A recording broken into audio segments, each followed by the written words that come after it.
Ma'am, আমাকে ডেকেছেন আপনি? হ্যাঁ, ভেতরে আসো। তারপর স্বাধীন দরজা দিয়ে নেহার সামনে তাকায়।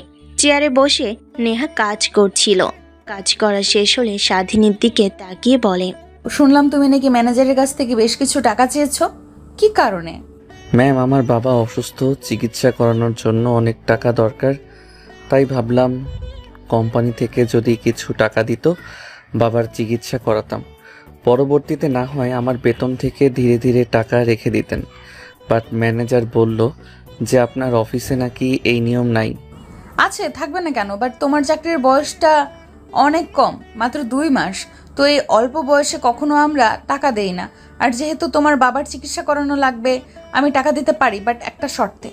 হ্যাঁ ম্যাম, আমি আমার বাবাকে বাঁচানোর জন্য হাজারটা সত্ত্বেও রাজি আছি। কি করতে হবে আমাকে বলেন। আমাকে বিয়ে করতে হবে। কি ম্যাম, বিয়ে মানে? বিয়ে করতে হবে, তবে তোমার বাবার চিকিৎসার জন্য যত টাকা লাগে আমি টাকা দেব। কিন্তু ম্যাম, আমি কেন? আমি তো আপনার অফিসের সামান্য একজন কর্মচারী মাত্র। আমার থেকে অনেক ভালো ছেলে আপনার পিছে লাইন দিয়ে দাঁড়িয়ে থাকে।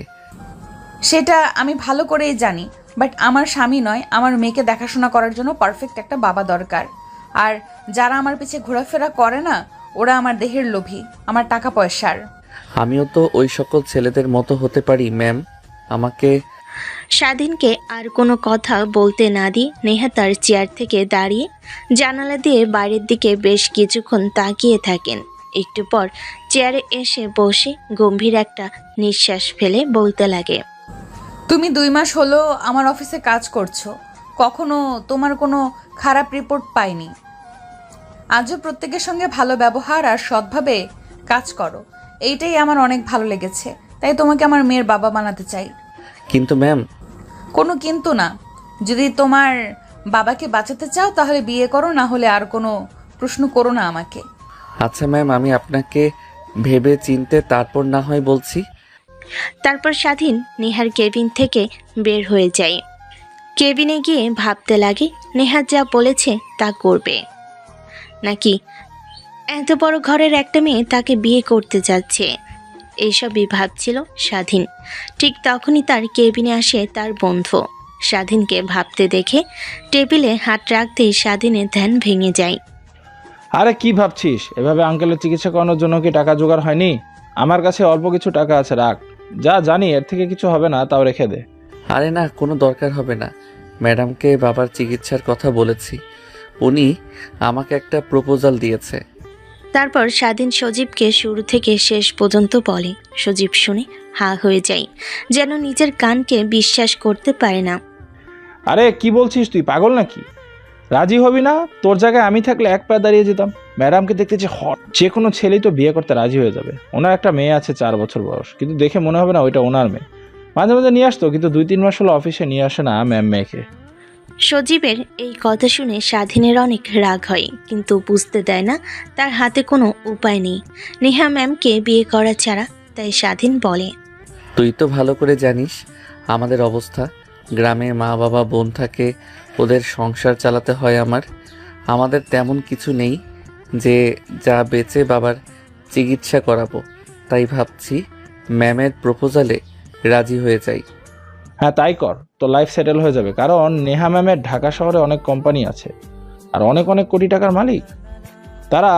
স্যারের আর কোনো ছেলে নেই, শুধু একটাই মেয়ে। তুইও রাজার হালে চলতে পারবি। কিন্তু ভাই একটা কথা, বিয়ের পরে যেন কোনোভাবেই মুখ ফুসকে ম্যাডামকে বলে ফেলিস না আমি তাকে এসব কথা বলেছি।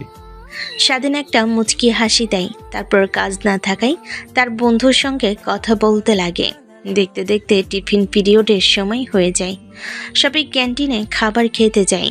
সজীবও ক্যান্টিনের এক কর্নারে টেবিলে গিয়ে খাবার খেতে লাগে। ঠিক তখনই সেখানে হাজির হয় নেহা।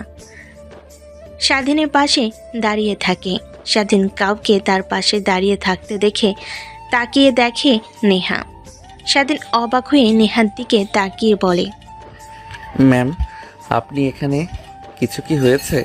না, কিছুই হয়নি, এমনিতেই এসেছিলাম। আর আমার প্রপোজালের রিপ্লাই কি? হ্যাঁ ম্যাম, আমিও রাজি আছি, বাট আমার কিছু শর্ত আছে, সেগুলো আপনাকে মানতে হবে। স্বাধীনের কথা শুনে নেহা ভুরু কুচকে তাকাই। এই পাশ ওই পাশ তাকিয়ে দেখে অনেক লোক তাই স্বাধীনকে বলে, টিফিন সময় শেষ হলে আমার কেবিনে এসো, সেখানে কথা না হয় বলবো। কথাটা বলে নেহা ক্যান্টিনের দোকান থেকে পানির বোতল নিয়ে চলে যায়। স্বাধীন খাওয়া দাওয়া শেষ করে সজীবের সঙ্গে কথা বলে টিফিনের সময় শেষ হলে স্বাধীন নেহার দরজার কর্নারে নেহা স্বাধীনকে ভিতরে যেতে বলে নেহার কেবিনের সামনে বসে পড়ে। হ্যাঁ বলো, তোমার আবার কি শর্ত আছে? ম্যাম, আপনি আমাকে বিয়ে করবেন তার মানে এই না যে আমাকে কিনে নিয়েছেন। আমার স্বাধীনতা আছে, আমি আমার মতো করেছি। স্বাধীনের কথা শুনে নেহা অট্টহাসি দিতে লাগে। স্বাধীন অবাক হয়ে যায়। সে হাসার কি বললো আবার? দেখ, তোকে বিয়ে করেছি মাত্র আমার মেয়েকে দেখাশোনা করার জন্য। তার বেস্ট পাপা লাগবে আমাকে বলেছে। না খেয়ে রয়েছে অনেক দিন, ঠিক মতো খাওয়া দাওয়া করে না, এর থেকে বেশি কিছু না। আর তো স্বাধীনতা, তুই তোর মতো জলদি অফিসে যেইভাবে কাজ করিস ঠিক ওইভাবেই আমার বাসায় থেকে আমার মেয়েকে দেখাশোনা করবি। ও আচ্ছা, তাহলে তো ম্যাম একটা বেবি কেয়ার রাখলেও পারেন যে আপনার বেবির দেখাশোনা করবে। রেখেছিলাম, বাট ওর পাপা লাগবে, এক কথাই বলে দিয়েছে। রাখ সেই সব কথা, তুই রাজি তো নাকি? স্বাধীন মাথা দিয়ে হ্যাঁ বোঝায়। তাহলে তো হয়েই গেল, রেডি হও, চলো এখনই বিয়ে করব তোকে। স্বাধীন অবাক হয়ে যায় নেহার কথা শুনে। ম্যাম, এখন বিয়ে করবেন মানে? তুই কি ভেবেছিস আমাদের বিয়ে হবে ঢাকঢোল পিটিয়ে? তা হবে না, শুধুমাত্র তুই, আমি, আমার বাবা মা আর আমার মেয়ে জানবো। অফিসের কেউ যেন জানতে না পারে। কথাটা বলেই স্বাধীনের হাত এক প্রকার টানতে টানতে কেবিনের বাইরে নিয়ে আসে। তারপর অফিসের বাইরে চলে আসে স্বাধীন আর নেহা। এসে গাড়িতে বসে পড়ে। ড্রাইভারকে কাজী অফিসের কথা বলতেই ড্রাইভার কাজী অফিসের সামনে গাড়ি নিয়ে ব্রেক করে। নেহা গাড়ি থেকে তার কিছু বান্ধবীদেরকে ফোন করে একটু পর তারাও চলে আসে। কিরে, আচমকা ফোন করলি আর বললি তাড়াতাড়ি করে আসতে, কি হয়েছে? কিছুই হয়নি, আমি বিয়ে করব আর তোরা সাক্ষী দিবি, এর জন্যই তোদেরকে এখানে ডেকে নিয়ে এসেছি। চল ভেতরে। ওয়েট ওয়েট, বিয়ে করবি মানে? আর জামাই কই? নেহার বান্ধবীর কথা শুনে ওই পাশটাই দেখে স্বাধীন নেই। গাড়িতে গিয়ে দরজা খুলে দেখে ভিতরে বসে আছে। হাত টেনে বাহিরে বের করে নিয়ে আসে স্বাধীনকে। তারপর নেহা তার বান্ধবীদের কাছে স্বাধীনকে দেখা করিয়ে দিয়ে বলে, এটাই হচ্ছে তোদের দুলাভাই, চিনে রাখ। তারপর নেহা তার বান্ধবীদের সঙ্গে বেশ কিছুক্ষণ কথা বলে স্বাধীনকে নিয়ে কাজী অফিসে চলে যায়। তারপর বিয়ে পড়াতে লাগে। বিয়ে পড়ানো শেষ হলে নেহা তার বান্ধবীদের সাথে আর স্বাধীনকে নিয়ে রেস্টুরেন্টে চলে যায় খাওয়া দাওয়া করার জন্য। খাবার অর্ডার দিয়ে নেহা সবার সঙ্গে কথা বলছিল। স্বাধীনের কোনো কথা নেই, নিচের দিকে তাকিয়ে মোবাইলে ফেসবুক স্ক্রলিং করছিল। তখনই পাশে থাকা একটা নেহার বান্ধবী বলে ওঠে, কিরে নেহা, ভাইয়া তোর থেকে তো দেখছি অনেক জুনিয়র, আর অনেকক্ষণ ধরেই তো একসঙ্গে রয়েছি, একটা কথা বললো না, শুধু কবুল কবুল বলা ছাড়া। হ্যাঁ, আর ও ওই রকমই, কিছু মনে করিস না। তারপর নেহা স্বাধীনের হাতে চিমটি কাটলে স্বাধীন নেহার বান্ধবীদের সঙ্গে কথা বলতে লাগে। এইভাবে বেশ কিছুক্ষণ সময় পার হয়ে যায়। স্বাধীন বলতেও পারছে না তার টাকাগুলো দিতে, তার বাবাকে চিকিৎসা করাতে হবে। নেহা তার বান্ধবীদের সঙ্গে কথা বলে ঘোরাঘুরি খাওয়া দাওয়া করে গাড়ি নিয়ে বাসায় যাচ্ছিল। এমন সময় স্বাধীন বলে, ম্যাম, আমি তো আপনার কথা রাখলাম, এবার আমাকে টাকা দিন, বাবার চিকিৎসা করাতে হবে। আচ্ছা ঠিক আছে, আমার কাছে এখন টাকা নেই, বাসায় আছে। বাসায় চল, বাসা থেকে টাকা না হয় দেব। তারপর স্বাধীন চুপ হয়ে যায়। নেহা ল্যাপটপ অন করে কাজ করছিল। স্বাধীন বাইরের দিকে তাকিয়েছিল। এমন সময় ফোন আসে, হাতে নিয়ে দেখে তার বোন। রিসিভ করে কানের কাছে ধরতেই ওই পাশ থেকে কান্না করার শব্দ আসে। বোন, তুই কান্না করছিস কেন? কি হয়েছে? কথা বলছিস না কেন? ভাইয়া, বাবার অবস্থা অনেক খারাপ, একটু কথা বলছে না। কখন থেকে ডাকাডাকি করছি, চাচাকে ডেকে নিয়ে এসেছি। চাচা বলছে বাবাকে ডাক্তারের কাছে নিয়ে যেতে হবে। এখন কি করব কিছুই বুঝতে পারছি না। কাছে একটা টাকাও নেই, মাও কান্না করছে। তুই চাচাকে বল একটা অ্যাম্বুলেন্সে করে বাবাকে হাসপাতালে নিয়ে আসতে। আমি টাকা জোগাড় করছি। তারপর স্বাধীন তার চাচার সঙ্গে কথা বলেন। তার চাচা তার বাবাকে ঢাকায় অ্যাম্বুলেন্সে করে নিয়ে আসতে লাগে। স্বাধীনকে কান্না মিশ্রিত কণ্ঠে কথা বলতে দেখে পাশ থেকে নেহা কাজ করতে করতে বলে, কি হয়েছে তোর, এইভাবে কাঁদো কাঁদো কণ্ঠে কথা বললে? ম্যাম, বাবার অবস্থা অনেকটাই খারাপ, তাই ফোন করেছিল। আমি বললাম ঢাকায় নিয়ে আসার জন্য। তারা রওনা হয়েছে, একটু পর চলে আসবে। ও আচ্ছা, বাসায় চল। আমার কাছে টাকা রাখি না, বাসায় আছে। ঠিক আছে ম্যাম। তারপর স্বাধীন নেহার সঙ্গে আর কোনো কথা বলে না। নেহা কাজ করতে করতে ভাবতে লাগে, একটা ছেলে কতটা ভালো হলে তার বাবার চিকিৎসা করানোর জন্য টাকা জোগাড় করার জন্য মরিয়া হয়ে উঠে পড়ে। নেহা স্বাধীনকে নিয়ে ভাবতেছিল। এমন সময় ট্রাফিক জ্যামে পড়ে যায়। স্বাধীন বাহিরে বের হয়ে দেখে সামনে আন্দোলনের জন্য স্টুডেন্টরা দাঁড়িয়ে আছে। স্বাধীন বুঝতে পারে না কি করবে। নেহা জানালা দিয়ে মাথা বের করে বলে, কিরে, কি হয়েছে? এত বড় ট্রাফিক জ্যাম লেগে আছে, গাড়িতে একটুও নড়ছে না। ম্যাডাম, সামনে স্টুডেন্টরা দাঁড়িয়ে আছে, আন্দোলন করছে। তারপর নেহা ড্রাইভারকে বিকল্প রাস্তা দিয়ে যেতে বলে। না ম্যাম, পিছে অনেক গাড়ি এসেছে, গাড়ি আর ঘোরানো যাবে না, এখানেই থাকতে হবে যতক্ষণ না এই আন্দোলন শেষ হচ্ছে। স্বাধীন চিন্তিত হয়ে গাড়িতে এসে বসে পড়ে। নেহা কাজ করছিল অনবরত। স্বাধীন তার বোনকে ফোন করে খবর নিতে লাগে। প্রায় 3 ঘন্টা পর আন্দোলন শেষ হলে গাড়ি চলাচল শুরু হয়। নেহা স্বস্তির নিঃশ্বাস ফেলে। একটু পর বাসে চলে আসে। নেহা স্বাধীনের হাত জড়িয়ে ধরে স্বাধীন অবাক হয়ে যায়। স্বাধীনের অবাক মাখা মুখ দেখে নেহা বলে, অবাক হতে হবে না, আমার বাবা অনেক চালাক। কোনোভাবেই বুঝতে যেন না পারে আমি তোকে টাকা দিয়ে সাহায্য করে এর বিনিময়ে তুই আমাকে বিয়ে করেছিস। আর হ্যাঁ, আমি যা বলবো আমার কথায় মাথা নাড়াবি। ঠিক আছে ম্যাম। তারপর নেহা বাসার দরজায় এসে কড়া নাড়ে। একটু পর একটা কাজের মেয়ে এসে দরজা খুলে দেয়। নেহার সঙ্গে স্বাধীনকে দেখে অবাক হয়ে যায়। আপামনি, এটা কেডা? এর আগে তো কখনো এনারে দিই নাই। নতুন ফ্যান নাকি আপনার? নেহা একটা বাঁকা হাসি দিয়ে ভিতরে আসে। দেখে তার বাবা মা সবাই বসে টিভি দেখছে। স্বাধীনের হাত ধরে নেহা তার বাবা মার সামনে গিয়ে দাঁড়ায়। নেহার বাবা মা দুজনেই অবাক হয়ে নেহার দিকে তাকিয়ে থাকে। বাবা, বিয়ে করেছি আমি, আর এই হচ্ছে সেই ছেলেটা যে তোমার নাতিনের বাবা। আমাদের মধ্যে ভুল বোঝাবুঝি হয়েছিল, আর এই কারণেই আমরা এতদিন আলাদা হয়েছিলাম। আজ সব কিছু ঠিকঠাক হয়েছে আর বিয়ে করে নিয়েছি। ও আমাদের সঙ্গেই থাকবে আর আমাদের মেয়েকে নিয়ে সব জায়গায় ঘোরাফেরা করবে। আমি তো সময় দিতে পারি না অফিসের জন্য। মানে কি বলছিস তুই? বিয়ে করে নিয়েছিস মানে? জেনির বাবা মানে? তারপর নেহা স্বাধীনকে নিয়ে সোফায় বসে পড়ে। তার মা বাবাকে সব কিছু বোঝাতে লাগে। স্বাধীন অবাক হয়ে তাকিয়ে থাকে। যখন বলতে বলে তখন বাধ্য ছেলের মতো মাথা দিয়ে হ্যাঁ বোঝায়। তারপর নেহা তার মা বাবার সঙ্গে কথা বলা শেষ হলে স্বাধীনকে নিয়ে রুমে আসে। দেখে জেনিয়া মন খারাপ করে শুয়ে আছে।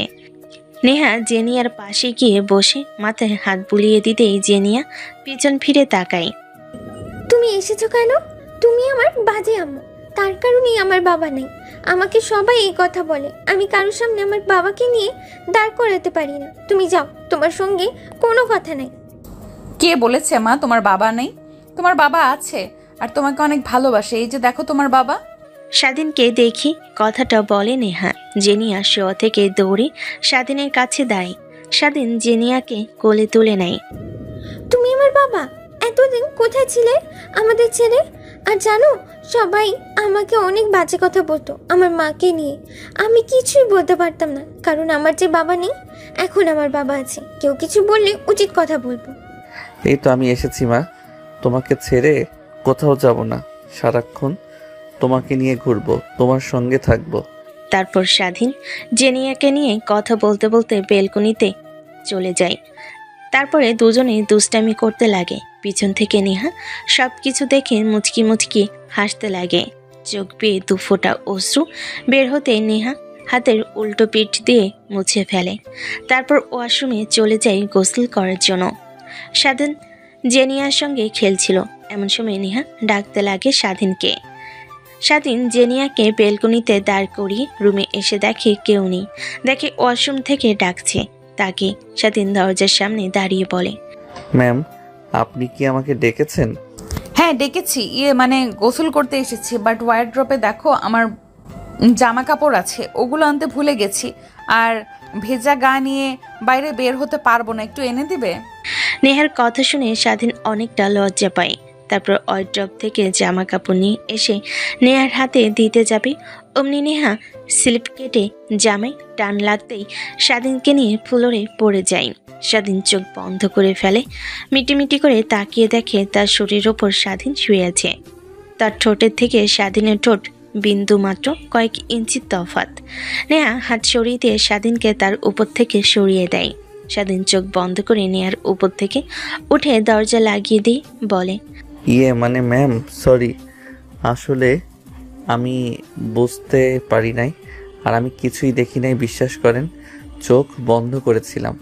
স্বাধীন নেহাকে উদ্দেশ্য করে কথাটা বলে তখনই পেছন থেকে ইয়ে ইয়ে, কি মজা কি মজা, বাবা মাকে নিয়ে পড়ে গিয়েছিল তার উপরে। নেহা আর স্বাধীন দুজনেই লজ্জা পেয়ে যায় জেনিয়ার কথা শুনে।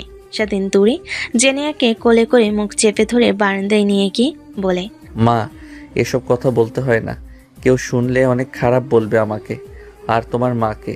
তুমি কি চাও তোমার মা আর আমাকে খারাপ বলো? তো এসব কথা কাউকে যেন বলো না। স্বাধীনের কথা শুনে জেনিয়া মাথা দিয়ে হ্যাঁ বোঝায়। তারপর স্বাধীন জেনিয়ার সঙ্গে খেলা করতে লাগে। অন্যদিকে নেহার বাবা মা নিচে বসে থেকে নিজেদের মধ্যে কথোপকথন করছিল। তোমার কি মনে হয় তোমার মেয়ে যা বললো সত্যি? কেন সত্যি হতে যাবে না? দেখলে না ছেলেটা কত সুন্দর, আর জিনিয়ার সঙ্গেও কিরকম জানি ফেসটার মিল রয়েছে।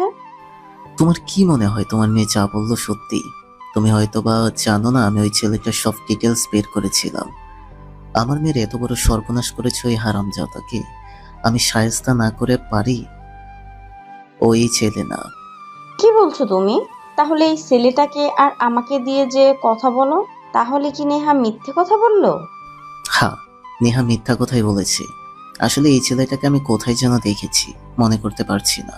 মনে পড়েছে, এই ছেলেটা তো আমাদের অফিসে কাজ করেন। আমি মাঝে মাঝে নেহার সঙ্গে দেখা করতে গেলে দেখেছি। কিন্তু একে বিয়ে করলো কেন? নিশ্চয়ই এর মধ্যে কিছু না কিছু আমাকে বের করতেই হবে।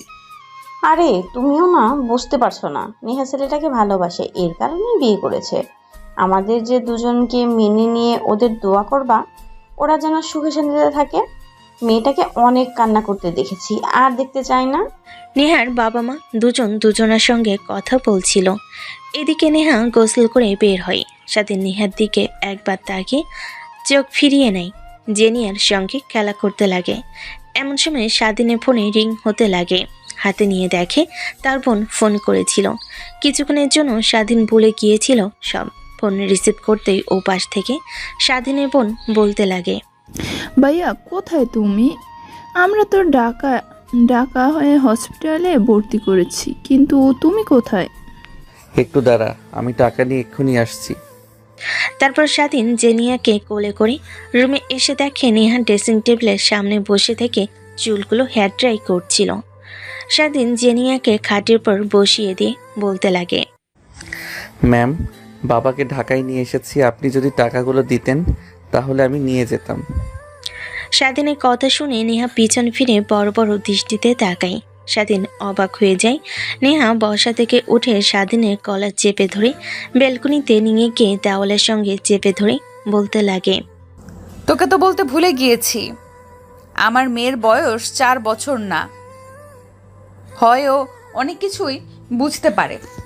ওর সামনে আমাকে ম্যাম বলে ডাকবে না, আমার নাম কিংবা যে কোনো কিছু বলে ডাকবি। আর টাকা লাগবে তো, তাই না? দিচ্ছি, এখানেই দাঁড়া।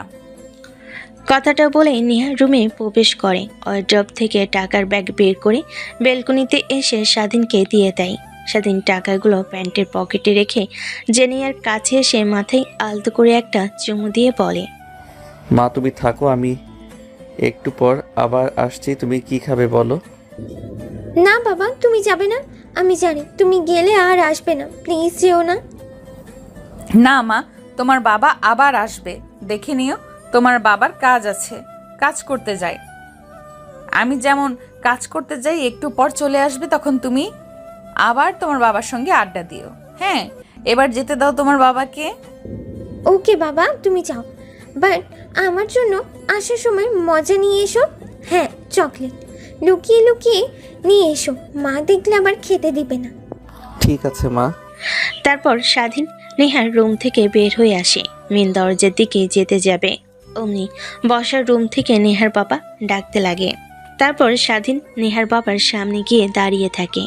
নেহার বাবা স্বাধীনকে প্রশ্ন করে, দেখো বাবা, আমি আমার মেয়েকে ভালো করেই জানি। ও যতই মিথ্যা কথা বলুক না কেন, ওর যে বয়ফ্রেন্ড ছিল ওর সম্বন্ধে সব খবরাখবর বের করেছিলাম আমি। তুমি নয়, ওই ছেলেকে এবার বল তুমি কি। ইয়ে মানে স্যার কিভাবে বলি যে। সমস্যা নেই বাবা, তুমি আমাকে খুলে বলতে পারো, আমি কাউকে কিছু বলবো না। ইয়ে মানে স্যার, নেহা ম্যাম আমাকে আমার বাবার চিকিৎসার জন্য টাকা দিয়েছে। এর কারণে বলেছে আমি যেন তাকে বিয়ে করি। ও আচ্ছা, এই ব্যাপার। তা তুমি যেতে পারো বাবা। স্যার একটা কথা বলবো, আমি যে আপনাদেরকে বলেছি এই কথা যেন ম্যামকে না বলেন। ম্যাম এমনিতেই বলেছে আমার কোনো বিষয়ে সন্দেহ যেন না করেন আপনারা। ওকে বাবা, তুমি যেতে পারো, কাউকে বলবো না। তারপর স্বাধীন নেহার বাড়ি থেকে বের হয়ে আসে। বাইরে রিক্সার জন্য অপেক্ষা করছিল। এমন সময় আবার ফোন আসে, হাতে নিয়ে দেখে তার বোন। ভাইয়া কোথায় তুমি? ডাক্তার বাবাকে দেখে বলল ইমিডিয়েটলি অপারেশন করতে হবে, আর অপারেশন করতে নাকি 10 লাখ টাকা লাগবে। এতগুলো টাকা কোথায় পাবো? বাবাকে অ্যাডমিট করছে না, বাবা ছটফট করছে। তুই জলদি আয় ভাইয়া। টেনশন করিস না, বাবার চিকিৎসার জন্য টাকা ম্যানেজ করেছি, একটু পরে আসছি আমি। কথাটা বলেই স্বাধীন ফোন কেটে দেয়। গাড়ির জন্য অপেক্ষা করতে লাগে, কিন্তু রিক্সা পায় না। একটু পর স্বাধীনের সামনে একটা গাড়ি এসে দাঁড় করে। দেখে নেহার গাড়ি।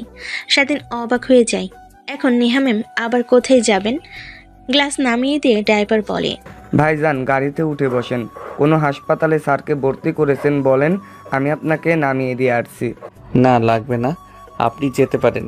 ম্যাম দেখলে আবার অনেক বকাবকি করবে আমাকে। আপনি নামিয়ে দিতে গিয়েছেন। ভাইজান সমস্যা নেই, ম্যামই আমাকে ফোন করে বলল যে আমি যেন আপনাকে হাসপাতালে নামিয়ে দিয়ে আসি। স্বাধীন আর কোনো কথা না বলে গাড়িতে উঠে বসে।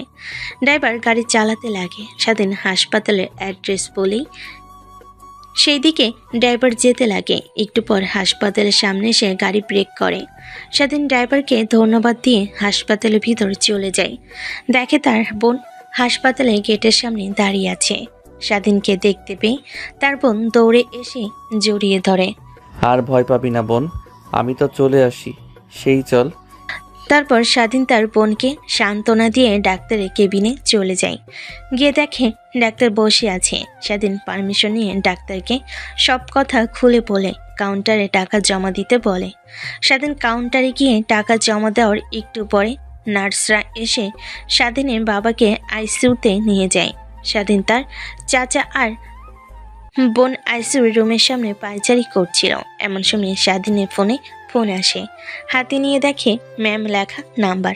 স্বাধীন একটু ফাঁকে গিয়ে ফোন রিসিভ করে কানের কাছে ধরতে ও পাশ থেকে নেহা বলে, কোথায় তুমি?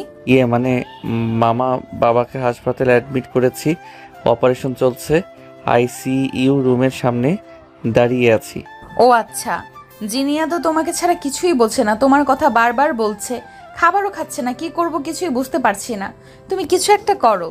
ঠিক আছে ম্যাম, আপনি ফোনটা জেনিয়ার কাছে দিন, আমি বলছি।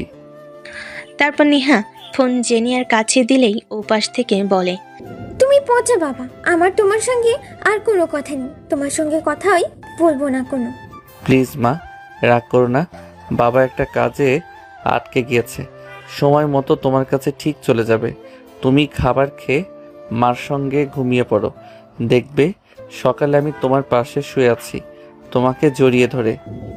তাহলে হবে না, তুমি সব কাজ রেখে আমার কাছে আসো, না হলে খাবার খাবো না, আর তোমার সঙ্গে কোনো কথাও বলবো না। জেনিয়া কথাটা বলে রাগ করে তার মার কাছে ফোন দিয়ে দেয়। কি করবে এখন? একদম ও আমার মতো হয়েছে জানো, আমিও অনেক রাগী, ওর মতো। অল্পতেই অনেক রেগে যেতাম, কিন্তু এখন দেখো এত বড় অফিস সামলাই কিন্তু একটুও রাগি না। আমার মাথাতেও তো কিছু আসছে না। বাবাকে এখানে এইভাবে রেখে কিভাবে যাব ম্যাম বলেন? ওইখানে তো তোমার বোন আর চাচা আছে, তোমার না থাকলেও চলবে। কিন্তু ম্যাম আমি স্বাধীনকে আর কোনো কথা বলতে না দিয়ে ওপাশ থেকে নেহা আবার বলতে লাগে। প্লিজ কোনো কিন্তু বলো না, কারণ আমার মেয়ে যা একবার ডিসাইড করে তা করে ছাড়ে। প্লিজ আসো, ওকে খাইয়ে ঘুম পাড়াই, না হয় আবার চলে যেও, আমি ড্রাইভারকে পাঠিয়ে দিচ্ছি। ঠিক আছে ম্যাম। ফোনটা কেটে স্বাধীন পেছনের দিকে তাকিয়ে দেখে তার বোন দাঁড়িয়ে আছে। স্বাধীন এটা দেখে মুচকি একটা হাসি দিয়ে তার বোনকে আইসিইউর রুমের সামনে চেয়ারে বসে পড়ে। বোন, তুই কোনো চিন্তা করিস না, দেখবি বাবা ঠিক সুস্থ হয়ে উঠবে। আগের মতো আমাদেরকে বকা দেবে, আগের মতো সব কাজ করতে পারবে। ঠিক আছে ভাইয়া। তারপর স্বাধীন চেয়ার থেকে উঠে তার চাচার কাছে গিয়ে বলে, চাচা, বাবার চিকিৎসা করানোর জন্য অফিস থেকে অনেকগুলো টাকা নিয়েছি, তাই কাজ করতে হবে। আমাকে ফোন করেছে, এখন যেতে হবে। আপনি তো এখানে আছেন, কোনো প্রয়োজন হলে আমাকে ফোন করবেন, আমি চলে আসব। ঠিক আছে বাবা, তুই কোনো টেনশন করিস না, আমি তো আছি নাকি, সব সামলে নেব। আর কোনো সমস্যা যদি হয় তোকে বলবো। তারপর স্বাধীন তার বোনের কাছে এসে কপালে একটা চুমু খেয়ে কাজে যেতে হবে কথাটা বলে হসপিটালের বাইরে আসে। দেখে নেহার গাড়ি দাঁড়িয়ে আছে। স্বাধীন গিয়ে বসে পড়ে। ড্রাইভার গাড়ি চালিয়ে নেহার বাসার দিকে যেতে লাগে। এমন সময় ড্রাইভার বলে, ভাইজান, একটা প্রশ্ন করব, যদি আপনি কিছু মনে না করেন তাহলে। স্বাধীন ড্রাইভারের কথা শুনে অবাক দৃষ্টিতে মাথা নাড়িয়ে হ্যাঁ বোঝায়। তারপর ড্রাইভার বলতে লাগে, ভাইজান, আপনার আর আপামনির বিয়ে হয়েছে নাকি? যতদিন আপামনির সঙ্গে কাজ করেছি কখনো দেখিনি কোনো ছেলের সঙ্গে চলাফেরা করতে। আই মিন, আপনি যেভাবে আজকে ম্যামের সঙ্গে আসলেন তাই আর কি। স্বাধীন হ্যাঁ বলতেই যাবে, তখনই মনে পড়ে যায় নেহার কথা। নেহা তাকে বলেছে তাদের এই সম্পর্কের কথা বাইরের কেউ যেন না জানতে পারে। তাই স্বাধীন কিচ্ছু বলে না, মুচকি একটা হাসি দিয়ে বলে, কি যে বলো না তুমি, ব্রাহ্মণ হয়ে কখনো কি চাঁদে হাত বাড়ানো যায়?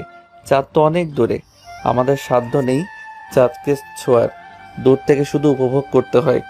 হ্যাঁ ভাইজান, ঠিক বলেছেন। আমি একটা মেয়েকে ভালোবাসতাম, আমাদের গ্রামের চেয়ারম্যানের মেয়ে। ভয়ে কখনো বলা হয়নি, একদিন সাহস করে বললাম, তখন তার বাবাকে দিয়ে আমাকে মার খাওয়ালো। তাও কিছু ছাড়েনি, অনেক ঘুরেছি। এক পর্যায়ে রাজি হয়ে গেল, তারপর আর কি, পালিয়ে ঢাকায় চলে আসি। এখন আমাদের সুখের সংসার, আল্লাহর রহমতে একটা ছেলেও আছে। এখনও চেয়ারম্যান নিয়ে সব কিছু মেনে নিয়েছে। ড্রাইভারের কথা শুনে স্বাধীন হাসতে লাগে। হাসতে হাসতে এক পর্যায়ে বলে, হ্যাঁ ঠিক বলেছ ভাই, এক জিনিসের উপর লেগে থাকলে কখনো বৃথা যায় না। কিন্তু কিছু কিছু জিনিস আছে যেটা তুমি কখনোই সম্ভব না, যেমন পাথরে ফুল ফোটানো। তারপরে অনেক গানে বলে না, আদৌ কি সম্ভব, তা কিন্তু নয়। ড্রাইভার ঠিক বুঝতে পারে যে স্বাধীন কি বোঝানোর চেষ্টা করছে, ভেবে একটা মুচকি হাসি দেয়।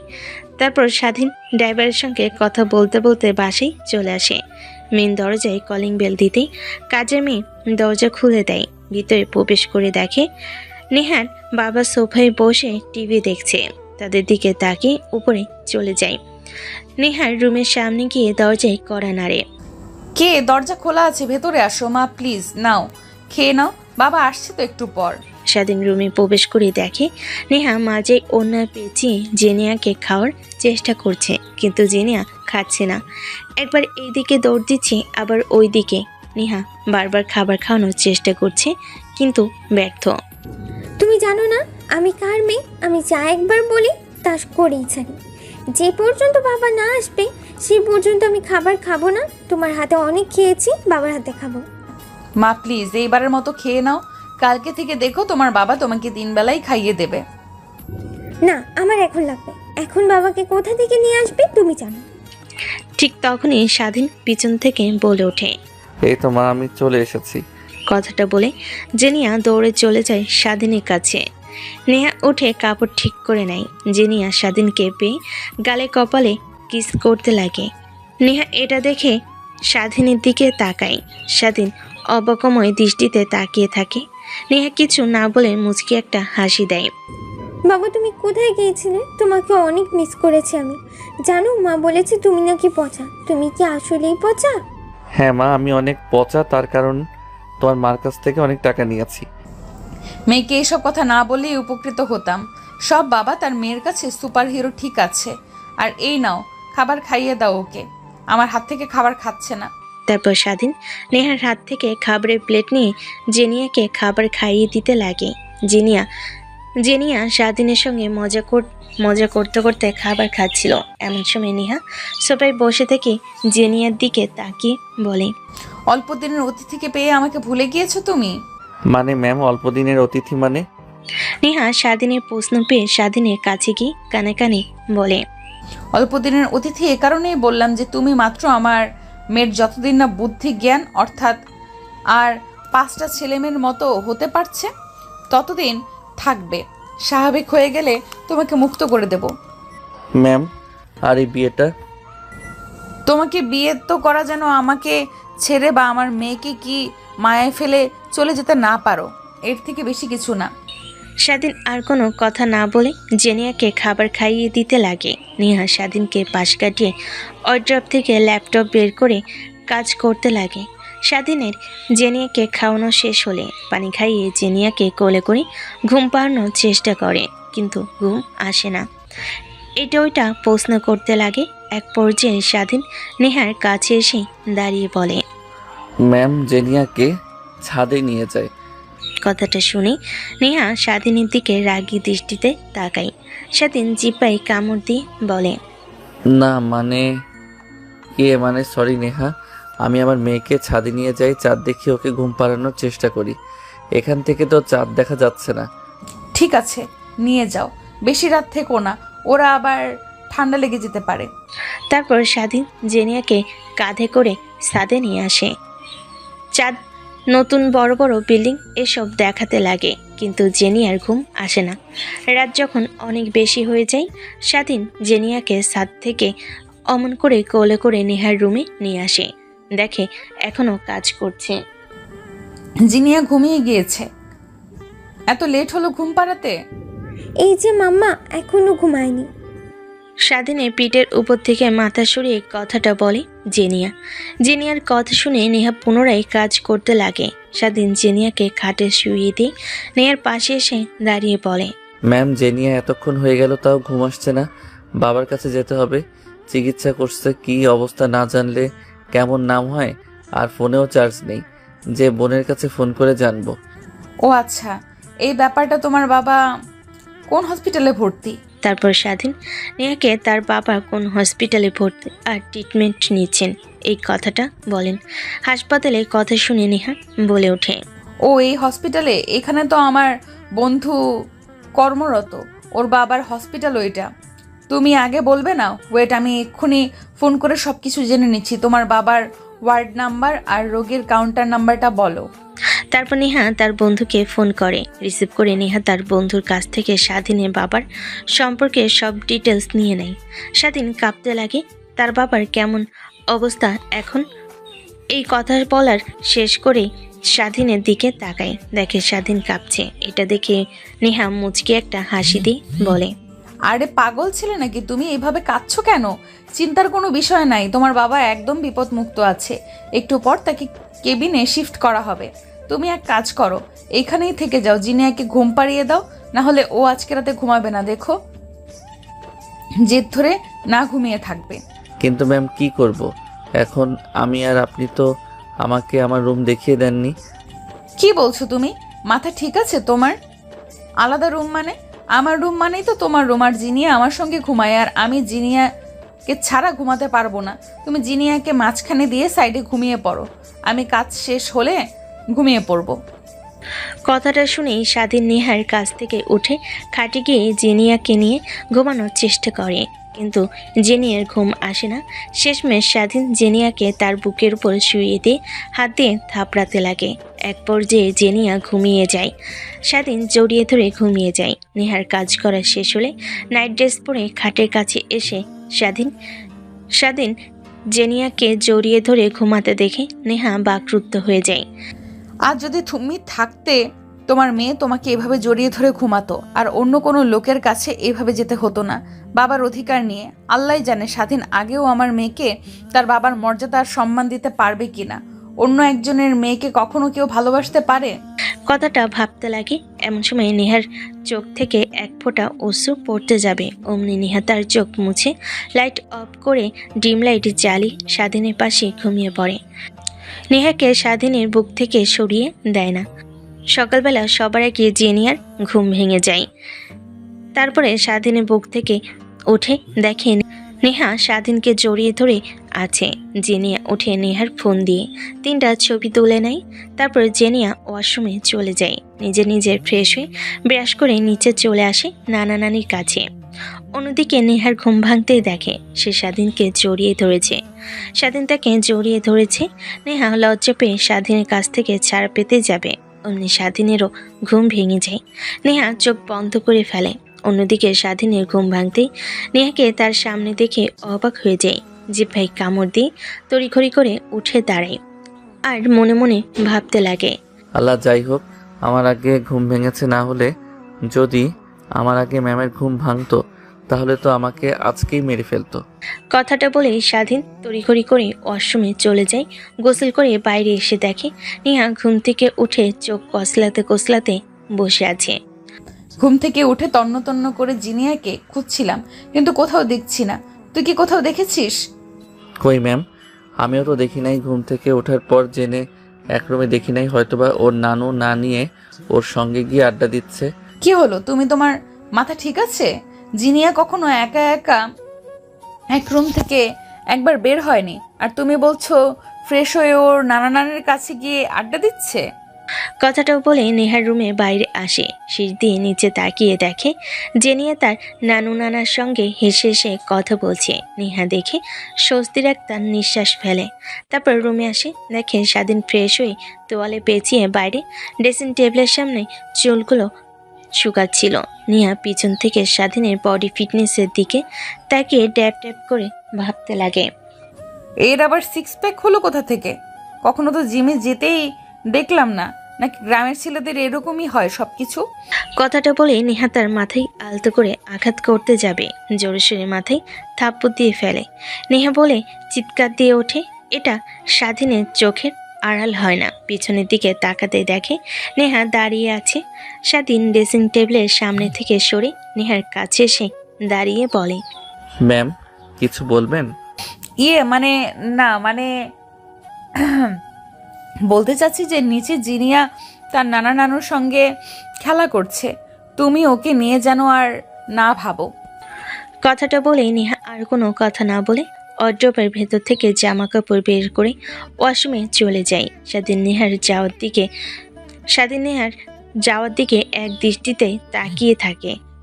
তারপর স্বাধীন বেলকনিতে চলে যায়। বাইরে তাকিয়ে দেখতে লাগে অনেক বড় বিশাল একটা বাড়ি। 3 বছর পর। মা, তুমি এখনো কেক কাটছো না কেন? আর রুমের মধ্যে গোমরা মুখ করে বসে আছো কেন? বাহিরে তো সবাই তোমার জন্য অপেক্ষা করছে। তোমাকে তো বলেছি মা, আমি বাবাকে ছাড়া কেক কাটবো না। তুমি প্রত্যেকবার জন্মদিনে বলো পরের জন্মদিনে বাবা আসবে, কিন্তু এখনও আসলো না বাবা। না আসলে আমি রুম থেকে বেরও হব না, কেকও কাটবো না, এই বলে দিলাম। এত বড় মেয়ে হয়ে অবুঝের মতো কথা বলো না জিনিয়া। তুমি ভালো করে জানো তোমার বাবা বাহিরে গিয়েছে কাজ করার জন্য। তো কি হয়েছে? আমার জন্মদিনেও কি সে আসতে পারবে না? হ্যাঁ, আসবে না, কারণ তোমার বাবা তোমাকে ভালোবাসে না, পছন্দ করে না, তাই চলে গিয়েছে তোমাকে আর আমাকে একা রেখে দূরে। আমি ভালো করেই জানি তুমি আমাকে আমার বাবার কাছ থেকে দূরে সরিয়ে রেখেছো, ছোট থেকে যেরকমভাবে রেখেছিলে, যে দেখলেই আমি আমার বাবাকে অনেক ভালোবাসি তোমার থেকে বেশি, অমনি তুমি জেলাস ফিল হয়ে বাবাকে সরিয়ে দিয়েছো। যাবার সময় বাবা আমাকে জড়িয়ে ধরে কপালে চুমু দিয়েছিল বলে সেই যে আবার ফিরে আসবে একদিন তোমার থেকে বড় কিছু হয়ে। নেহা মেয়েকে কি বলে বুঝতে পারে না, আমতা করতে লাগে। ঠিক তখনই বাসার সামনে সাই সাই করে অনেকগুলো গাড়ি এসে দাঁড় হয়। নেহা চিন্তিত হয়ে সোফায় বসে পড়ে ও নিজে নিয়ে চিৎকার দিয়ে বেলকনির দিকে যেতে লাগে আর বলতে লাগে, এই তো আমার বাবা চলে এসেছে, আমি শিওর এইটাই আমার বাবা হবে। কথাটা বলে জেনিয়া বেলকনির কাছে গিয়ে দেখে অনেকগুলো প্রাইভেট কার দাঁড় করানো রয়েছে। তার পাশে অনেকগুলো লোক কালো পোশাক পরিহিত বডিগার্ড। ঠিক তখনই দরজা খুলে বের হয় স্বাধীন। জেনিয়া তার পাপাকে দেখে চিৎকার দিয়ে ওঠে। বেলকনি থেকে দৌড় দিয়ে রুমে এসে নেহার সামনে সে নেহার হাত ধরে টানতে লাগে আর বলতে লাগে, মাম মাম চলো কেক কাটবো। জেনিয়ার কথা শুনে নেহা মুখ তুলে তাকে মুচকি একটা হাসি দেয়। জেনিয়ার হাত ধরে রুমের বাইরে সিঁড়ি ভেঙে নিচে এসে দেখে অনেকগুলো বডিগার্ড চারপাশ দিয়ে দাঁড়িয়ে আছে। নেহা অবাক হয়ে যায়। সে এমন কোনো ভিআইপিকে ইনভাইট করেনি যে এত বডিগার্ড আছে। প্রশ্নসূচক দৃষ্টি নিয়ে নেহা তাকিয়ে নিচে নামতে লাগে। ঠিক তখনই দেখতে পাই সোফায় বসে আছে স্বাধীন। স্বাধীনকে দেখে আর উপক্রম নেই যে এই ছেলেটাই সে। নেহা কখনোই স্বাধীনকে এখানে আশা করেনি। আবার এইভাবে নেহার দিকে স্বাধীন বাঁকে একটা হাসি দিয়ে তাকায়। তারপরে জেনিয়া নেহার হাত থেকে হাত ছাড়িয়ে ধরে স্বাধীনের কাছে গিয়ে জড়িয়ে ধরে কপালে কিস করে বলতে লাগে, বাবা তুমি আমাকে রেখে কোথায় গিয়েছিলে? যাবার সময় বললে যে তুমি খুব তাড়াতাড়ি আমার কাছে ফিরে আসবে এত বছর পর। না বাবা, অনেক বিজি ছিল তাই আসতে পারি নাই। আই এম সরি, কান ধরছি। আর কোনোদিন তোমাকে কথা দিয়ে কথার বরখেলাপি করব না। এবারের মতো ক্ষমা করে দাও আমাকে। স্বাধীন তার কান ধরে বাচ্চাদের মতো করে আশেপাশে সবাই হা হয়ে যায়। নেহা অবাক হয়ে যায়। নেহা স্বাধীনের কাছে গিয়ে জেনিয়ার হাত ধরে টানতে টানতে নিয়ে আসতে লাগে। জেনিয়া স্বাধীনের হাত শক্ত করে জড়িয়ে ধরে। আশেপাশে থাকা সবাই নিজেদের মধ্যে কানাঘোষা করতে লাগে। এই ছেলেটাকে এর আগে তো কখনো নেহাদের বাসায় দেখিনি, হঠাৎ এসেছে মনে হচ্ছে। অনেক বড় লোক। আর জিনিয়া এসে ছেলেটাকে জড়িয়ে ধরলো, বাবা বাবা বলছে। তার মানে গিয়ে জিনিয়ার বাবাইটাই। মামা আমি বাবাকে ছাড়া কোথাও যাব না, প্লিজ তুমি আমাকে ছেড়ে দাও। অনেক দিন পর বাবা এসেছে, আমি বাবার সঙ্গে বাইরে ঘুরতে যাব। কে তোমার বাবা? তিনি তোমার বাবা না, তোমার বাবা মারা গেছে। আর এই হচ্ছে বাকি কথা বলতে গিয়ে নেহ থেমে যায়। স্বাধীন তাকিয়ে থাকে নেহার বাঁকা কথা শোনার জন্য, কিন্তু কিছুই বলে না। নেহা ধ্যান মেরে সেখানেই দাঁড়িয়ে থাকে। জেনিয়া রেখে নেহার হাতে কামড় বসিয়ে দেয়। নেহা জেনিয়ার হাত ছেড়ে দেয়। জেনিয়া দৌড়ে স্বাধীনের কাছে গিয়ে জড়িয়ে ধরে বলতে লাগে, বাবা তোমার কাছ থেকে আমাকে আর কেউ দূরে রাখতে পারবে না। আমি জানি তুমি মাকে ভয় পেয়ে আমাকে রেখে চলে গিয়েছিলে। এখন আমি বড় হয়েছি, তোমাকে আর ভয় পেতে হবে না মাকে। দেখো মা, কেউ কিছু বলেনি আমাকে। আমি ব্যবসার কাজে চলে গিয়েছিলাম তোমাকে রেখে। আর কেউ মাকে এভাবে কথা বলে? যাও তোমার মার কাছে সরি বলো। আর অনেক সময় হয়ে গিয়েছে, সবাই অপেক্ষা করছে। চলো কেক কাটো। জেনিয়া হাসি দিয়ে তার মার কাছে যায়। নেহা বসে থাকে ফ্লোরে। তুলতে লাগে জিনিয়া, কিন্তু ওঠে না। নেহা গিয়ে জিনিয়াকে একটা থাপ্পড় লাগিয়ে দেয়। গটগট করে রুমে চলে যায়। স্বাধীন নেহার পিছু পিছু নেহার রুমে যায়। কোনো দিকে না তাকে খট করে দরজা লাগিয়ে দেয় স্বাধীন। বাড়ি থেকে দরজায় কড়া নাড়তে লাগে। দেখুন ম্যাম, আই এম সরি। আসলে এখানে আমার আসা উচিত হয়নি, এটা আমি ভালো করে জানি। কিন্তু কি আর করব বলেন, সোজা বিদেশ থেকে এখানে এসেছি। জেনিয়াকে অনেক দেখতে ইচ্ছে করছিল, আর তখনই মনে পড়ে যায় আজকে তো জেনি আরও জন্মদিন, তাই আরও তাড়াতাড়ি চলে এসেছি। এসে তো ভালোই করেছিস তুই। আমার মেয়েকে আমার কাছ থেকে দূরে সরিয়ে দিয়েছিস। আর কি চাস তুই?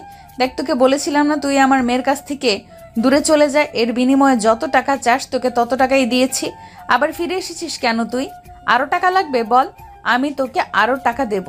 কিন্তু প্লিজ তুই আমার আর আমার মেয়ের জীবন থেকে সরে যা।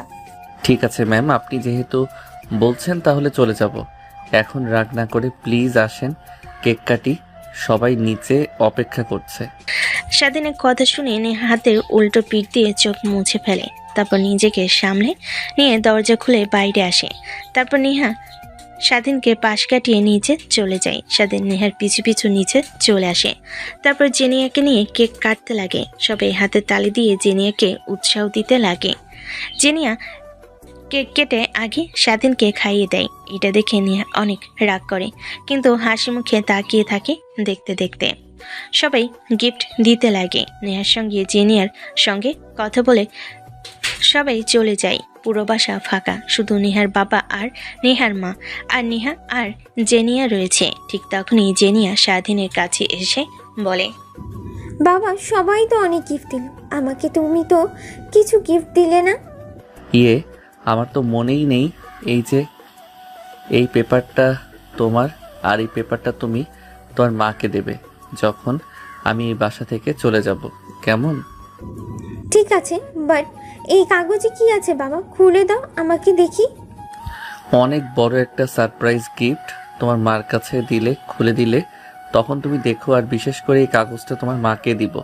তার মানে কি বাবা, তুমি চলে যাবে এখন আমাকে আর মাকে রেখে আবার অনেক দিনের জন্য? জেনিয়ার কথা শুনে স্বাধীন তার মুখে কৃত্রিম একটা হাসি রেখা টেনে বলতে লাগে, হ্যাঁ মামুনি, যেতে তো হবেই আমাকে কাজ করার জন্য। আবার আসবো তোমাকে দেখার জন্য। প্লিজ বাবা তুমি যেও না, তোমার মতো আমাকে আর কেউ বাইরে নিয়ে ঘোরায় না। মা সবসময় অফিস করে, নানু আর নানা ভাই তো অসুস্থ, তারা আমাকে নিয়ে ঘোরে না। দেখো মা, পাগলামি করো না। তুমি তো এখন অনেক বড় হয়েছো, তাই না? সব বুঝতে পারো। আমি আবার আসবো। কথাটা বলে স্বাধীন জেনেকে বোঝাতে লাগে। নেহা পাশে দাঁড়িয়ে সব দেখতে লাগে। স্বাধীন যাওয়ার সময় জেনেকে কোলে করে কপালে একটা কিস করে নামিয়ে দিয়ে যেতে লাগে। নেহা পিছন থেকে স্বাধীনের যাওয়া দেখতে লাগে। নেহার মনে অনেক প্রশ্ন, কিন্তু কিভাবে বলবে বুঝতে পারে না। বাহিরে এসে দেখে স্বাধীন অনেকগুলো গাড়ি স্বাধীনের পিছু পিছু যাচ্ছে। পাশে দেখে একটা অনেক বড় দামি রোয়ালস। এটা তো তা না, তাহলে কি স্বাধীন রেখে গিয়েছে? ভাবতে ভাবতেই নেহা মেন দরজা লাগিয়ে বসার রুমে এসে বসে। ঠিক তখনই নেহার বাবা মা এসে বলে, মা, তুই যে বললি স্বাধীন মারা গিয়েছে, তার মানে তুই মিথ্যা কথা বললি। আচ্ছা, এতদিন পর স্বাধীন এইভাবে ফিরল যে? নেহা তার বাবা মার প্রশ্নে কোনো উত্তর দেয় না, মাটির দিকে তাকিয়ে থাকে। তখনই পাশ থেকে নেহার মা বলতে লাগে, মা চুপ করে তো ছিলি আজ 3 বছর ধরে, 3 বছর পর আবার স্বাধীন ফিরতে দেখে একদম চেঞ্জ মনে হলো। দামি পোশাক আশাক, দামি গাড়ি, বডিগার্ড সবসময় সঙ্গে, এসবের মানে কি? এইসবের মানে কি সেটা তো আমি নিজেও জানি না। স্বাধীন তো ছিল আমার অফিসের সামান্য একটা কর্মচারী। একদমে কথাগুলো বলে নেহার মা বাবা দুজনেই অবাক হয়ে নেহার দিকে ড্যাব ড্যাব করে তাকিয়ে থাকে। কি বলছিস মা এসব তুই? যা বলছি ঠিক বলছি। স্বাধীন আমার অফিসের সামান্য একটা কর্মচারী। ওর বাবা অনেক অসুস্থ। ঢাকার প্রলোভন দেখিয়ে ওকে বিয়ে করি আমি। টাকার প্রলোভন দেখিয়ে ওকে বিয়ে করি আমি। জেনিয়া যেন দেখাশোনা করতে পারে, জেনে একটা বাবা পাবে, ঘুরোঘুরি করতে পারবে। দেখো না, সারাক্ষণ বাবার জিদ ধরে থাকতো, তার জন্য। এটা আমরা আগে থেকে জানি। তারপরে বল কিভাবে স্বাধীন এসব এত টাকা পয়সার মালিক হলো? সেটা তো আমিও জানি না। দেখি দিন দিন জিনিয়া স্বাধীনের প্রতি কেমন যেন হয়ে গেছে। স্বাধীনকে ছাড়া কিছুই বুঝতে পারে না, আমার কাছে আসে না। আমি কথা বলতে গেলে কথা বলে না, সারাক্ষণ সারাদিনের সঙ্গে থাকে। স্বাধীনের সঙ্গে ঘুমাবে, স্বাধীন না খাইয়ে দিলে সে খাবে না, তাই অনেক রাগ হয় আমার।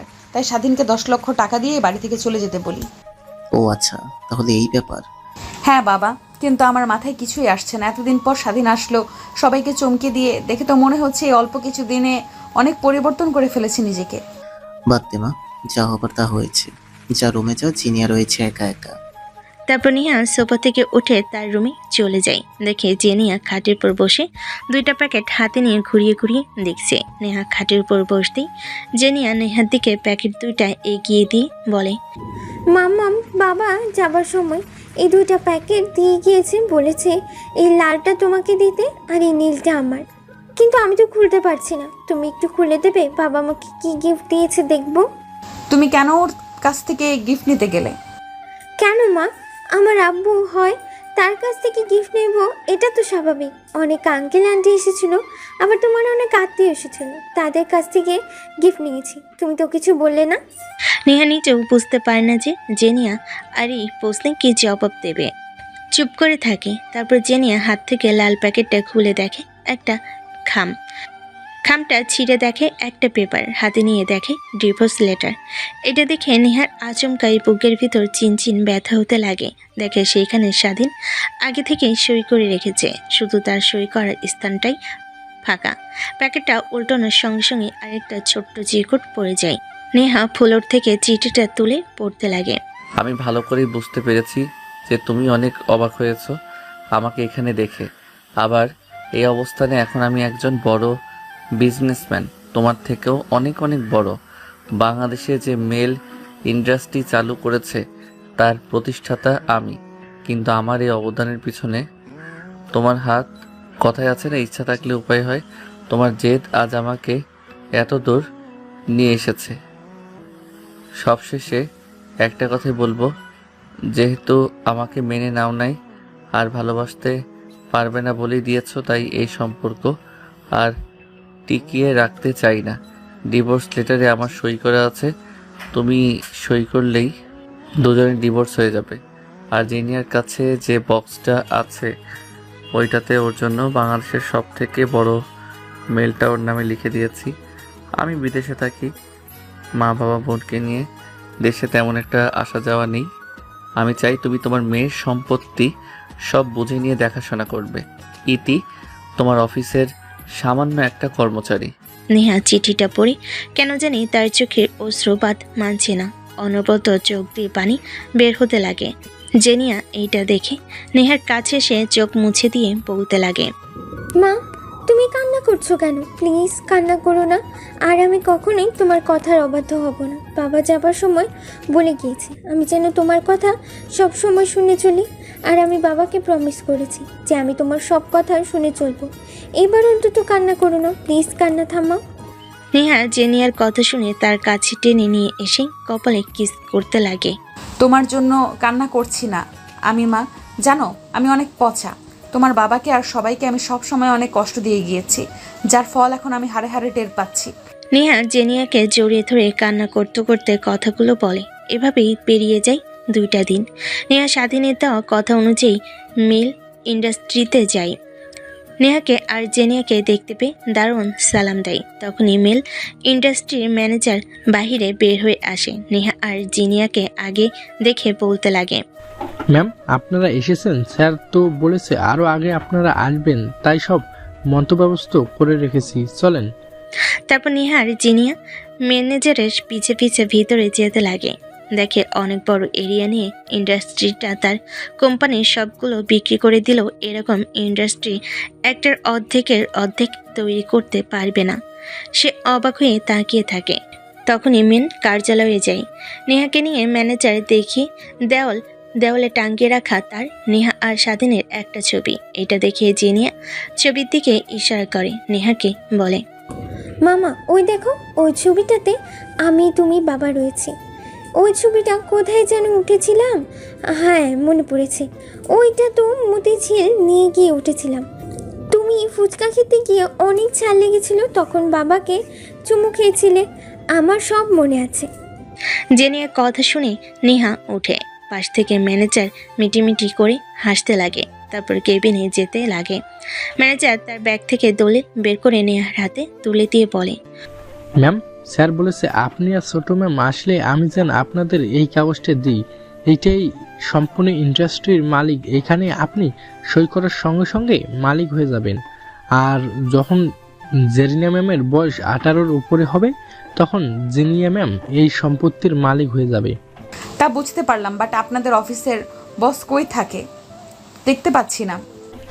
ম্যাম বসের জীবন এইখান থেকে শুরু হলে কি হবে, তার বিদেশে আরও অনেক বড় বড় ইন্ডাস্ট্রি আছে, সে সেখানেই থাকে। ঢাকায় এসে আমাকে এইসব করতে বলেছিল, আমি করে রেখেছি। এখন আপনি এই সব কিছু মালিক, এখন আমি আসি। কথাটা বলেই যে ম্যানেজার কেবিন থেকে বের হতে যাবে অমনি নেহা পিছন থেকে বলতে লাগে, আরে আজব তো, কোথায় যাচ্ছেন আপনি? আমি তো এসবের কিছুই বুঝতে পারি না। হ্যাঁ ধরে নেন আমি এসবের মালিক, বাট আমি কিছুই বুঝি না। এই বিজনেসে আপনি ম্যানেজার, সবচেয়ে আপনি দেখাশোনা করবেন। তারপর নেহা ম্যানেজারকে নিয়ে পুরো ইন্ডাস্ট্রিটা ঘুরে ঘুরে দেখতে লাগে। এভাবে অনেক দিন পার হয়ে যায়। নেহার কেন জানি স্বাধীনের প্রতি এক অন্যরকম মায়া কাজ করতে লাগে। কিন্তু কিভাবে স্বাধীনের খোঁজ পাবে? কোনোভাবে স্বাধীনের খোঁজ জোগাড় করতে পারে না। তখনই মনে পড়ে যায় ম্যানেজারের কথা। তারপর ম্যানেজারকে কেবিনে ডাক দিতে একটু পর ম্যানেজার চলে আসে। ম্যাম আমাকে ডেকেছিলেন আপনি? হ্যাঁ দেখেছি, একটা কথা জিজ্ঞেস করার জন্য। জি ম্যাম বলুন, কে জিজ্ঞেস করবেন? দেখো, আমি যা জিজ্ঞেস করব তার সঠিক উত্তর দিবে তুমি। আচ্ছা বলুন, আমি আমার সাধ্য হতে তার জবাব দেব। তোমাদের বস স্বাধীন কোথায় আছে এখন, তার অ্যাড্রেসটা আমাকে দিতে পারবে? নেহার প্রশ্ন শুনে ম্যানেজার থতমত খেয়ে যায়, কি বলবে বুঝতে পারে না, আমতামতা করতে লাগে। ঠিক তখনই নেহা বলে, দেখুন, আপনার পায়ে পড়ছি, যদি আপনার স্বাধীনের অ্যাড্রেস জানেন তাহলে প্লিজ আমাকে দিন। ম্যাম, জানি না, এইটা বললে ভুল হবে। আমি সব জানি, কিন্তু আমাকে বলতে নিষেধ করেছে। আমি যদি বলি আমার চাকরি থাকবে না, আর আমার চাকরি না থাকলে না খেয়ে মারা যাব। কি বলো এইসব? তুমি আমার আন্ডারে কাজ করো, কিছুই হবে না। বলো এখন কোথায় আছে স্বাধীন? কিন্তু নেহা ম্যানেজারকে অনেক জোরাজোরি করতে লাগে, টাকার প্রলোভন দেখাতে লাগে, কিন্তু কিছুই বলে না। সে স্বাধীনে অ্যাড্রেস বলতে অস্বীকার পোষণ করে। এভাবে আরও অনেক দিন পার হয়ে যায়। দিন দিন নেহা স্বাধীনের চিন্তা করতে করতে একদম ভেঙে পড়ে। কিরে মা, তোর এই হাল যে অন্যদের কাছ থেকে শুনলাম, তুই নাকি এখন বাংলাদেশের টপ 3 মেল ইন্ডাস্ট্রির মালিক। হ্যাঁ বাবা, তুমি ঠিকই শুনেছো। ভেবেছিলাম আর কয়েকটা দিন গেলে তোমাকে না হয় বলবো, কিন্তু এর আগে শুনে ফেলেছো। হ্যাঁ, এইসব কথা বাতাস দিয়ে হাসে, আর সবাই অনেক বাজে বাজে কথা বলছে যে তুই নাকি স্বাধীনের সঙ্গে রাগ কাটানোর বিনিময়ে তোকে স্বাধীন ওই মেল ইন্ডাস্ট্রিটা দিয়েছে। নেহা তার বাবার কথা শুনে রেগে যায়, চায়ের মগটা ফুলারে ছুঁড়ে মারে, চূর্ণ বিচূর্ণ হয়ে যায়। দেখ মা, মানুষের মুখকে কখনো আটকানো যায় না, এটা তো তুই ভালো করেই জানিস। সবাই কানাঘোষা করছে, তাই বললাম, প্লিজ রাগ করিস না তুই। বাই দ্য ওয়ে, এত বড় একটা মেল ইন্ডাস্ট্রি তুই কিভাবে কিনলি? আমার জানা মতে তো ওইটা আমাদের সবগুলো কোম্পানি বিক্রি করে দিলেও কেনা সম্ভব নয়। তাহলে শোনো। তারপর নেহা তার মা আর বাবাকে শুরু থেকে শেষ পর্যন্ত বলে। নেহা কিছুই বলে না, মন খারাপ করে রুমে এসে দেখে জিনিয়া কার সঙ্গে যেন কথা বলছে। এটা দেখে নেহা বলে, জিনিয়া, তুমি কার সঙ্গে কথা বলছো এভাবে হাসি খুশি হয়ে? আছে মাম্মা একজন, তোমাকে বলা যাবে না। যদি তোমাকে বলি তুমি তাকেও অনেক বকা দিবে আর আমাকেও, আর আমি কথা বলতে পারবো না, তাই তোমাকেও বলবো না। জেনিয়ার কথা শুনে নেহা মুচকে একটা হাসি দিয়ে ওয়ার্ড্রপ থেকে পোশাক বের করে ওয়াশরুম থেকে বের হয়ে দেখে যে এখনো কথা বলছে না জেনিয়া। অন্যদিক হয়ে নেহা চুপি চুপি জেনিয়ার পিছনে গিয়ে দাঁড়িয়ে মোবাইলের দিকে তাকিয়ে দেখে অবাক হয়ে যায়। ঠিক তখনই ফোন কেটে দেয় জেনিয়া। পিছনের দিকে তাকিয়ে তার মাকে দেখতে পেয়ে মোবাইল লুকিয়ে ফেলে। মামা, তুমি কখন বের হয়েছো ওয়াশরুম থেকে? আর তুমি কি জানো না কারো ফোনে উকি মেরে দেখতে হয় না? এখন ফোন আর দেবে না আমাকে। আগে তুমি এটা বলো, ওর নাম্বার কোথা থেকে পেয়েছো তুমি? যেখান থেকে পাই না কেন তোমাকে বলবো না আমি। মা প্লিজ রাগ করো না। তুমি কি চাও না তোমার বাবা আবার এই বাসায় আসুক, তোমার সঙ্গে খেলা করুক? হ্যাঁ, আমি চাই তো, আমি বাবার সঙ্গে ঘুরতে চাই। তাহলে তুমি তোমার বাবার নাম্বারটা আমাকে দাও, আমি ফোন করে সবকিছু মিটিয়ে নিয়েছি। আবার দেখবে তিনজন আবার আগের মতো ঘোরাফেরা করব। জেনিয়া কিছু একটা চিন্তা করতে লাগে, তারপর নেহাকে স্বাধীনের নাম্বার দিয়ে দেয়। নেহা নাম্বার তুলে ফোন করে বেলকনিতে চলে যায়। রিং হতে লাগে কিন্তু রিসিভ করে না। তারপর হোয়াটসঅ্যাপে গিয়ে মেসেজ করতে লাগে। স্বাধীন সিন করে বাট রিপ্লাই দেয় না। ঠিক তখনই নেহা আবার কল করে। স্বাধীন ফোন রিসিভ করে। অনেক ভাব তোর, তাই না? ভাবতে হবে এখন কোটিপতি বিজনেসম্যান, হাজার হাজার মেয়ে লাইন ধরে ঘুরে আমার ফোন ধরতে যাবে কেন সে? ম্যাম, কিছু বলবেন আপনি? হয়েছে, আর ঢং করতে হবে না। I am sorry. কেন ম্যাম আমার কাছ থেকে সরি চাচ্ছে না, কিসের জন্য? আসলে তোকে ওইভাবে ওই দিন কথা বলা ঠিক হয়নি আমার। I am sorry. তারপর নেহা স্বাধীনের সঙ্গে কথা বলতে লাগে। ঠিক তখনই দেখে বাংলাদেশি নাম্বার, তার মানে স্বাধীন বাংলাদেশে আছে। নেহার মনে প্রশ্ন জাগতে লাগে। ঠিক তখনই স্বাধীন নেহাকে বিদায় জানিয়ে ফোন রেখে দেয়। নেহা ফোন করে কিন্তু বারবার ব্যস্ত দেখায়, বুঝতে পারেন পুলক মেরেছে। জেনিয়ার কাছে গিয়ে জেনিয়ার হাত থেকে ফোন কেড়ে নিয়ে কল দিতে লাগে। একই অবস্থা জেনিয়াকেও পুলক করে দিয়েছে। নেহা বুঝতে পারে না কি করবে, কিন্তু এটা বুঝতে পারে যে স্বাধীন বাংলাদেশে রয়েছে, কিন্তু কোথায় রয়েছে এটা জানে না। সে তখনই মনে পড়ে যায় স্বাধীনের গ্রামের বাড়ির কথা, কিন্তু কোথায়। তখনই অফিসের ম্যানেজারকে ফোন করে। তারপর নেহা ম্যানেজারকে স্বাধীনের ব্যাকগ্রাউন্ড হিস্টোরি চেক করতে বলে। স্বাধীনের ব্যাকগ্রাউন্ড হিস্টোরি চেক করা হলে স্বাধীনের গ্রামের অ্যাড্রেস জানতে পারে। তারপর জেনিয়ার কাছে এসে নেহাকে জড়িয়ে ধরে বলতে লাগে, মা তাড়াতাড়ি রেডি হও, তোমার বাবার কাছে যাব। মানে? হ্যাঁ মা, তোমার বাবার কাছে যাব আর আগের সব বিসর্জনের জন্য ক্ষমা চাবো, আর আগের মতো সব কিছু মিটিয়ে নেব। ইয়ে, কি মজা, কি মজা! বাবা মা আবার আগের মতো হয়ে যাবে। চলো মা। তারপর নেহা তড়িঘড়ি করে জেনিয়াকে ফ্রেশ করিয়ে পোশাক পরিধান করে লাগেজ গুছিয়ে স্বাধীনতা রোজ রয়্যালস প্রাইভেট কারটা নিয়ে যেতে লাগে স্বাধীনের বাসার উদ্দেশ্যে। প্রায় 7 ঘন্টা পর গিয়ে স্বাধীনী গ্রামে পৌঁছায় নেহা। জেনিয়া এর আগে কখনোই গ্রামে আসেনি, তাই আশেপাশে গ্রামের প্রকৃতি দেখে নেহা বলে, মামা, এটা তো অনেক ভালো। আমার বইতে দেখানো যে পরিবেশ, এটা তো তেমন কোনো বাড়ি দালান কোঠা নেই, চারিদিকে শুধু সবুজ মাঠ আর মাঠ, গাছপালা। আমি এখানেই থাকবো, আর ঢাকায় যাব না। আচ্ছা ঠিক আছে মা, আগে তোমার বাবাকে খুঁজে বের করি। তারপর নেহা জিজ্ঞেস করতে করতে এক পর্যায়ে স্বাধীনের বাসা পেয়ে যায়। স্বাধীনের বাড়ির সামনে গাড়ি দাঁড় করে ভিতরে প্রবেশ করে দেখে স্বাধীন মাছ ধরার জাল হাতে নিয়ে দাঁড়িয়ে আছে। পাশে তার মা, এক হাতে অন্য হাতে একটা পাতিলা। তখনই বাড়ির মধ্যে নিয়ে আর জেনিয়া আসে। স্বাধীনকে দেখে অবাক হয়ে যায়। আরে আপনি এখানে, আর জেনিয়া মামনি, তুমি আমার বাড়ির অ্যাড্রেস কোথা থেকে পেলে? নিশ্চয়ই ম্যানেজার দিয়েছে আপনাকে। ম্যানেজার দিতে যাবে কেন, বের করেছি একভাবে, রাখো সেই কথা। বাবা, কে এনারা? চিনতে পারলাম না তো। মানে মা, এনারা হোসেন, আমি যে অফিসে কাজ করতাম ঢাকা, ওই অফিসের মালিক, আর এটা মালিকের মেয়ে। মিথ্যা কথা বলতেছো কেন তুমি? এইটা বললেই তো হয় আমি তোমার বউ। নেহার মুখ থেকে বউ কথাটা শুনে স্বাধীন চোখ বড় বড় করে ফেলে। স্বাধীনের মা অবাক হয়ে বসে থেকে দাঁড়িয়ে পড়ে। বাবা, স্বাধীন কি বলছে এই মেয়েটা? কিছুই তো বুঝতে পারছে না। তোর বউ মানে? হ্যাঁ ঠিক বলেছি, আর এটাই হচ্ছে আমাদের মেয়ে। নেহার কথা শুনে স্বাধীনের মা আরো বোকা বনে যায়। স্বাধীন অবাক হয়ে নেহার কাছে এগিয়ে এসে বলে, আরে ম্যাম, কি বলছেন এসব? মাথা ঠিক আছে আপনার? হ্যাঁ, মাথা একদমই ঠিক আছে। যে ভুল করেছি সেই ভুলের প্রায়শ্চিত্তের জন্য এসেছি। দেখুন ম্যাম, আমি চাই না আর আপনাদের মতো বড়লোক কোনো মেয়ের সাথে চলাফেরা করতে। গ্রামের পরিবেশে আমি ভালো পছন্দ করি। এখানে একটা দোকান দিয়েছি, সেই দোকানে যেটা আর্নিং হয় তা দিয়ে আমার পরিবার চলে যায়। আমি এখানে সুখে আছি, আপনি জেনিয়াকে নিয়ে চলে যান। আমি সময় সময় ঢাকায় গিয়ে জেনিয়া গিয়ে দেখে আসবো। যাবার জন্য তো আসিনি, এই বাড়িতে তোমার বউ হয়ে থাকতে চাই আমি। দেখ, আপনি পাগল হয়ে গেছেন। কথাটা বলেই স্বাধীন গটগট করে বাড়ি থেকে বের হয়ে যায়। নেহা গিয়ে স্বাধীনের মায়ের পা ধরে সালাম করতে লাগে, সব কথা বুঝিয়ে বলতে লাগে।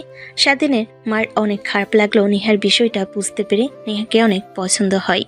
স্বাধীনের বাবা আসলে তার সঙ্গে পরিচয় করিয়ে দেয়। নিমিষেই স্বাধীনের মা আর বাবার নেহার আর জেনিয়াকে অনেক পছন্দ হয়। স্বাধীন দিনে আর বাসায় ফিরে না, ফিরতে ফিরতে বিকেল হয়ে যায়। বাসায় এসে দেখে 2টা গাড়ি দাঁড় করা। এইটা দেখে স্বাধীন অবাক হয়ে যায়। ধীরে ধীরে বাসার মধ্যে প্রবেশ করে দেখে নেহার বাবা মা তারও চলে এসেছে। স্বাধীন তাদের পাশ কাটিয়ে যেই না রুমের দিকে যেতে যাবে, অমনি স্বাধীনের বাবা ডাক দিতে লাগে। স্বাধীন গিয়ে তাদের পাশে দাঁড়াতেই স্বাধীনের বাবা বলে, দেখ বাবা, তোর মার কাছ থেকে সব শুনেছি। তোর আর নেহা মামুনের কথা দেখ, যা করেছিস তা একদমই ঠিক করিসনি। এখন আমরা যাচ্ছি, তোরা আবার আগের মতো ঠিক হয়ে যা এবং নতুন করে তোদের বিয়ে পড়িয়ে দেব। মানে কি বলছিস সব? বাবা, তুমি জানো ওনার মতো বড়লোক ওনাদের পায়ের নখের তুল্য আমরা কখনো হতে পারবো না। দেখো বাবা, এইভাবে কথা বলো না। আমরা ঢাকা যাব না, ভাবছি তোমাদের এইখানে থেকে যাব। গ্রামে অনেক ভালো লেগেছে আমার, আর তোমার আন্টি ভেবেছি তোমাদের পাশে একটা বাড়ি করে সেখানে থাকবো তোমাদের সঙ্গে, আর মাসে একবার ঢাকায় গিয়ে অফিস দেখাশোনা করে আসলেই চলবে। কিন্তু বাবা মা, আমি আর কোনো কিন্তু নয়। তোর রুমে যা, দেখ তোর খাটের উপরে একটা প্যাকেট রাখা আছে, ওখান থেকে পাঞ্জাবি আর শেরওয়ানি পরে আয়। কাজী সাহেবকে ফোন করছি, একটু পর চলে আসবে। তারপর স্বাধীন তার রুমে চলে যায়। গিয়ে দরজা লাগিয়ে পেছন দিকে তাকে খাটের উপর দেখে একটা প্যাকেট, খুলে দেখে পাঞ্জাবি আর শেরওয়ানি। তারপর পরিধান করে নেয়। বাইরে আসতেই কাজী সাহেবকে দেখতে পায়। তারপর বিয়ের সব কার্যক্রম শুরু হয়। বিয়ে শেষ হলে সবার সঙ্গে কুশল বিনিময় করে। বিয়েটা ঘরোয়াভাবেই দেওয়ায় তেমন কেউ নেই। নেহার রুমে গিয়ে বসে স্বাধীনের জন্য অপেক্ষা করতে লাগে। স্বাধীন বাইরে দিয়ে ঘোরাঘুরি করে রাত গভীর হলে রুমে যায়। দরজা খুলেই ঢুকতে যাবে অমনি নেহা সে স্বাধীনে কলে চেপে ধরে পেছনের দিকে ঘুরিয়ে দরজা লাগিয়ে দেয়। কুত্তার বাচ্চা, এত রাতে কোথায় ছিলে এতক্ষণ?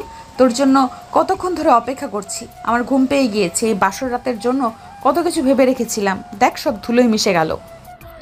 কিছুই মেশিনি, সবে তো মাত্র রাত 12টা বাজে। কথাটা বলেই স্বাধীন টেবিলে একটা হাসি দেয়। নিয়া হাসির রহস্য বুঝতে পারে। এই হাসির রহস্য হয়েই থাকুক, আমাদের তার উন্মোচন করতে হবে না। যদি করতে চান তাহলে একটাই সলিউশন, বিয়ে করুন।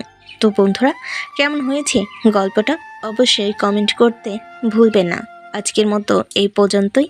আল্লাহ হাফেজ।